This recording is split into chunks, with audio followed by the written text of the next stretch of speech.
Hello my friends and welcome back. Thank you very much for being with me again today. Well, Mr. Kadyrov doesn't do well. Let me tell you what happened. This article comes from Ukrainska Pravda and it's from October 28, 2022. Chechen leader.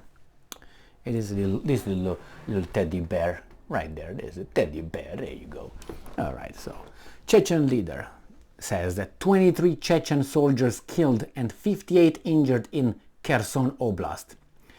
I have to report to you that Mr. Kadyrov is not taking this well, to say the least. I hope he's not putting his nail on any, because he's going to release hell. Ramzan Kadyrov, head of the Chechen Republic, a federal subject of the Russian Federation, that's how they call it, has said that 23 Chechen soldiers fighting on the Russian side were killed and another 58 were injured in Kherson Oblast. Not good. And I'm quoting Kadyrov. Many of you may know that a Chechen unit came under artillery fire. This happened in Kherson Oblast. All rescue operations at the site have been completed and we have obtained the final list of casualties and fatalities. 23 soldiers were killed and 58 were injured. 4 of them sustained severe injuries. Their lives are not in danger. End quote. Now, details. Kadyrov said that his forces has sustained sudden large losses that day. At the same time, he claimed that the Chechens are engaged in Jihad and are fighting against Iblis. Iblis is the personification of the devil in Islam. He further added that, and I'm quoting, if they were destined to die in a holy war, then such a death is an honor and a great joy for every true Muslim. End quote. Well, it's not good because following the release of the video, when these guys are, remember they sent some videos, the Chechen leaders showing and dancing and all that. Following the release of the video, Ramzan Kadyrov said that all true believers should stand up in the fight against Satanism. Well, this is the video he actually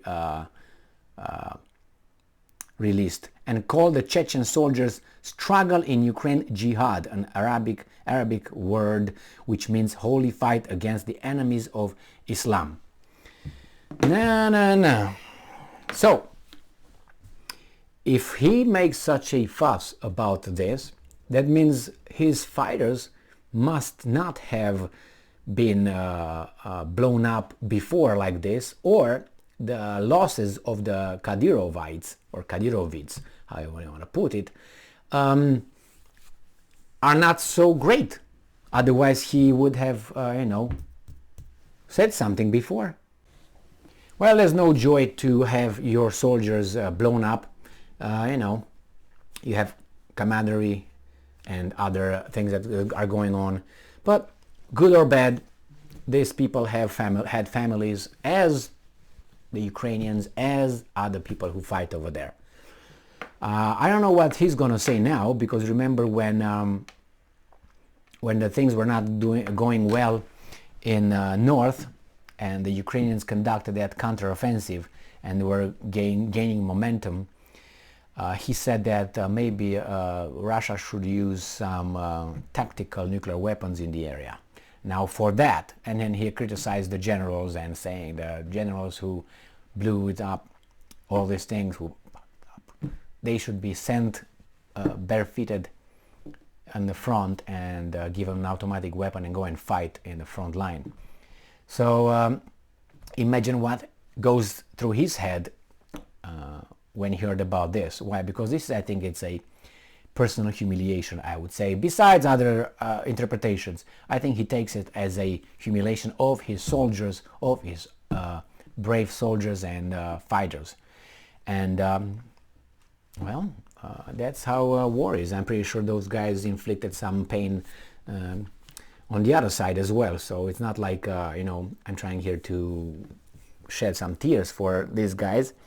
It's just, after all this is happening because of bigger interests. And these are just, you know, people who are just caught in the middle of this. Are not caught, because I'm assuming they volunteered to go, but without the opportunity, let's put it this way, of Ukraine war between Russia and United States of America, then, and other countries involved over there that are, yes sir, then these Chechen people will be at home, and who knows what they were doing with their families. I'm being nice now. I don't know. It's just, that's it. That's the news, and I'm wondering what his answer will be, besides just making the statement that this occurred and what are we gonna do. This is I wanna hear.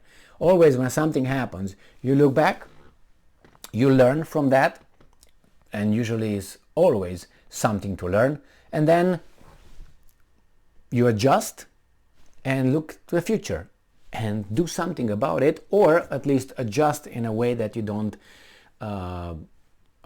screw up in the same way. Maybe their phones should be taken away as a starter, because it seems like these guys cannot, you know, whatever. So anyway, thank you very much for being with me again today. Stay strong, stay smart, look for the truth, and be just.